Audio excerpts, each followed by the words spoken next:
नमस्कार दोस्तों, स्वागत है आप सभी का टेस्ट विद सुधा में। अगर आपने अभी तक मेरे चैनल को सब्सक्राइब नहीं किया है तो प्लीज़ इसे आज ही सब्सक्राइब करें और साथ ही बेल आइकन भी प्रेस करें, जिससे मेरे आने वाले वीडियोस के नोटिफिकेशन आपको मिलते रहें। मुंशी प्रेमचंद की रचनाओं की श्रृंखला में आज मैं उनकी एक और कहानी आपके लिए लेकर आई हूँ। कहानी का शीर्षक है कौशल। तो चलिए शुरू करते हैं कहानी। पंडित बालक राम शास्त्री की धर्मपत्नी माया को बहुत दिनों से एक हार की लालसा थी और वह सैकड़ों ही बार पंडित जी से उसके लिए आग्रह कर चुकी थी, किंतु पंडित जी हिला हवाला करते रहते थे। यह तो साफ साफ न कहते थे कि मेरे पास रुपए नहीं हैं। इससे उनके पराक्रम में बट्टा लगता था। तर्कनाओं की शरण लिया करते थे। गहनों से कुछ लाभ नहीं, एक तो धातु अच्छी नहीं मिलती, उस पर सोनार रुपए के 8-8 आने कर देता है, और सबसे बड़ी बात यह है कि घर में गहने रखना चोरों को न्योता देना है। घड़ी भर श्रृंगार के लिए इतनी विपत्ति सिर पर लेना मूर्खों का काम है। बेचारी माया तर्कशास्त्र ना पढ़ी थी, इन युक्तियों के सामने निरुत्तर हो जाती। पड़ोसिनों को देख देख कर उसका जी ललचा करता था, पर दुख किससे कहे। यदि पंडित जी ज़्यादा मेहनत करने के योग्य होते तो यह मुश्किल आसान हो जाती, पर वे आलसी जीव थे। अधिकांश समय भोजन और विश्राम में व्यतीत किया करते थे। पत्नी की कटुक्तियाँ सुननी मंजूर थी, लेकिन निद्रा की मात्रा में कमी न कर सकते थे। एक दिन पंडित जी पाठशाला से आए तो देखा कि माया के गले में सोने का हार विराज रहा है। हार की चमक से उसकी मुख ज्योति चमक उठी थी। उन्होंने उसे कभी इतना सुंदर न समझा था। पूछा, यह हार किसका है? माया बोली, पड़ोस में जो बाबूजी रहते हैं उनकी स्त्री का है। आज उनसे मिलने गई थी, यह हार देखा, बहुत पसंद आया, तुम्हें दिखाने के लिए पहनकर चली आई। बस ऐसा ही एक हार मुझे बनवा दो। पंडित जी बोले, दूसरों की चीज़ नाहक मांग लाई, कहीं चोरी हो जाए तो हार तो बनवाना ही पड़ेगा, ऊपर से बदनामी भी होगी। माया बोली, मैं तो ऐसा ही हार लूँगी, 20 तोले का है। पंडित जी बोले, फिर वही जिद। माया ने कहा, जब सभी पहनती हैं तो मैं ही क्यों न पहनूं? पंडित जी ने कहा, सब कुएं में गिर पड़े तो तुम भी कुएं में गिर पड़ोगी। सोचो तो, इस वक्त इस हार को बनवाने में 600 रुपये लगेंगे। यदि 1 रुपये प्रति सैकड़ा भी ब्याज रख लिया जाए तो 5 वर्ष में 600 रुपये के लगभग 1000 रुपये हो जाएंगे। लेकिन 5 वर्ष में तुम्हारा हार मुश्किल से 300 रुपये का रह जाएगा। इतना बड़ा नुकसान उठाकर हार पहनने से क्या लाभ? यह हार वापस कर दो, भोजन करो और आराम से पड़ी रहो। यह कहते हुए पंडित जी बाहर चले गए। रात को एकाएक माया ने शोर मचाकर कहा, चोर चोर चोर, हाय घर में चोर आया, मुझे घसीटे लिए जा रहा है। पंडित जी हकबका कर उठे और बोले, कहाँ है कहाँ है, दौड़ो दौड़ो। माया ने कहा, मेरी कोठरी में गया है, मैंने उसकी परछाई देखी। पंडित जी ने कहा, लालटेन लाओ, जरा मेरी लकड़ी उठा लेना। माया ने कहा, मुझसे तो डर के मारे उठा भी नहीं जा रहा। तभी कई आदमी बाहर से बोले, क्या है पंडित जी, कोई सेंध पड़ी है क्या? माया ने कहा, नहीं नहीं, खपरेल पर से उतरे हैं, मेरी नींद खुली तो कोई मेरे ऊपर झुका हुआ था। हाय राम, यह तो हार ही ले गया, पहने पहने सो गई थी, मुए ने गले से निकाल लिया। हाय भगवान। पंडित जी ने कहा, तुमने हार उतार क्यों न दिया था? माया बोली, मैं क्या जानती थी कि आज ही यह मुसीबत गिर पड़ने वाली है। हाय भगवान। पंडित जी बोले, अब हाय हाय करने से क्या होगा, अपने कर्मों को रो।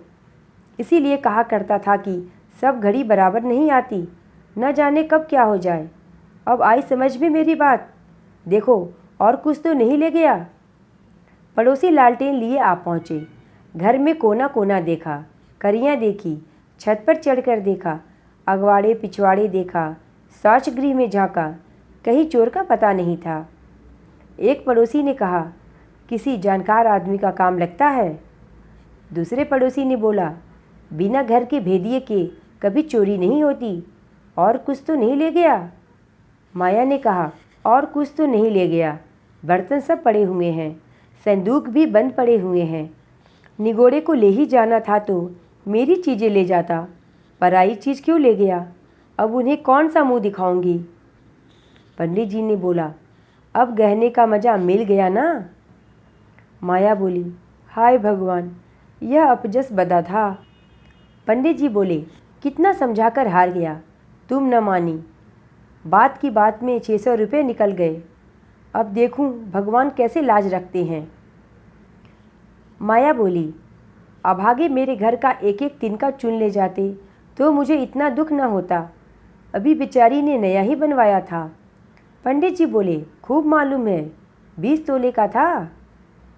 माया बोली, 20 ही तोले का तो कहती थी। पंडित जी बोले, बधिया बैठ गई और क्या। माया ने कहा, कह दूंगी घर में चोरी हो गई, क्या जान ले लेगी? अब उनके लिए कोई चोरी करने थोड़ी ही न जाएगा। पंडित जी बोले, तुम्हारे घर से चीज़ गई है, तुम्हें देनी पड़ेगी। उन्हें इससे क्या प्रयोजन कि चोर ले गया या तुमने उठाकर रख लिया, पति आएंगी ही नहीं। माया ने कहा, तो इतने रुपए कहाँ से आएंगे? पंडित जी बोले, कहीं न कहीं से तो आएंगे ही, नहीं तो लाज कैसे रहेगी। मगर तुमने बहुत बड़ी भूल की। माया ने कहा, भगवान से मंगनी की चीज़ भी न देखी गई। मुझे काल ने घेरा था, नहीं तो घड़ी भर गले में डाल लेने से ऐसा कौन सा बड़ा सुख मिल गया। मैं हूँ ही अभागिनी। पंडित जी बोले, अब पछताने और अपने को कोसने से क्या फ़ायदा, चुप होकर बैठो। पड़ोसिन से कह देना, घबराओ नहीं, तुम्हारी चीज़ जब तक लौटा न देंगे तब तक हमें चैन न आएगा। पंडित बालक राम को अब नित्य ही चिंता रहने लगी कि किसी तरह हार बने। यूँ अगर टाट उलट देते तो कोई बात न थी, पड़ोसिन को संतोषी करना पड़ता, ब्राह्मण से डांड कौन लेता। किंतु पंडित जी ब्राह्मणत्व के कौरों को इतने सस्ते दामों में न बेचना चाहते थे। आलस्य छोड़कर धनोपार्जन में दत्तचित्त हो गए। 6 महीने तक उन्होंने दिन को दिन और रात को रात नहीं जाना। पहले केवल एक पाठशाला में पढ़ाया करते थे। इसके सिवा वह ब्राह्मण के लिए खुले हुए 101 व्यवसायों में सभी को निंदनीय समझते थे। पर अब पाठशाला से आकर संध्या समय एक जगह भागवत की कथा कहने जाते। वहाँ से लौटकर 11-12 बजे तक जन्म कुंडलियाँ, वर्षफल आदि बनाया करते। प्रातःकाल मंदिर में दुर्गा जी का पाठ करते। माया पंडित जी का अध्यवसाय देखकर कभी कभी पछताती कि कहाँ से कहाँ मैंने ये विपत्ति सिर पर ली। कहीं बीमार पड़ जाएं तो लेने के देने पड़ेंगे। उनका शरीर छिड़ होते देखकर उसे अब यह चिंता व्यथित करने लगी। यहाँ तक कि 5 महीने गुजर गए। एक दिन संध्या समय वह दिया बत्ती करने जा रही थी कि पंडित जी आए। जेब से पुड़िया निकालकर उसके सामने फेंक दी और बोले, लो, आज तुम्हारे ऋण से मुक्त हो गया। माया ने पुड़िया खोली तो उसमें सोने का हार था। उसकी चमक दमक, उसकी सुंदर बनावट देखकर उसके अंतस्थल में गुदगुदी सी होने लगी। मुख पर आनंद की आभा दौड़ गई। उसने कातर नेत्रों से देखकर पूछा, खुश होकर दे रहे हो या नाराज होकर? पंडित जी बोले, इससे क्या मतलब, ऋण तो चुकाना ही पड़ेगा, चाहे खुशी से हो या नाखुशी से। माया ने कहा, यह ऋण नहीं है। पंडित जी बोले, और क्या है, बदला सही। माया बोली, बदला भी नहीं है। पंडित जी बोले, फिर क्या है? माया ने कहा, तुम्हारी निशानी। पंडित जी बोले, तो क्या ऋण के लिए कोई दूसरा हार बनवाना पड़ेगा? माया ने कहा, नहीं नहीं, वह हार चोरी नहीं गया था, मैंने झूठ मूठ शोर मचाया था। पंडित जी बोले, सच? माया बोली, हाँ, सच कहती हूँ। पंडित जी ने कहा, मेरी कसम? माया बोली, तुम्हारे चरण छूकर कहती हूँ। पंडित जी बोले, तो तुमने मुझसे कौशल किया था? माया बोली, हाँ। पंडित जी बोले, तुम्हें मालूम है तुम्हारे कौशल का मुझे क्या मूल्य देना पड़ा? माया बोली, क्या 600 रुपये से ऊपर? पंडित जी बोले, बहुत ऊपर। इसके लिए मुझे अपने आत्म स्वातंत्र्य को बलिदान करना पड़ा। तो यह थी कहानी कौशल। आपको यह कहानी कैसी लगी मुझे कमेंट करके ज़रूर बताएं, और अगर पसंद आई हो तो प्लीज़ इसे लाइक और शेयर करें। धन्यवाद।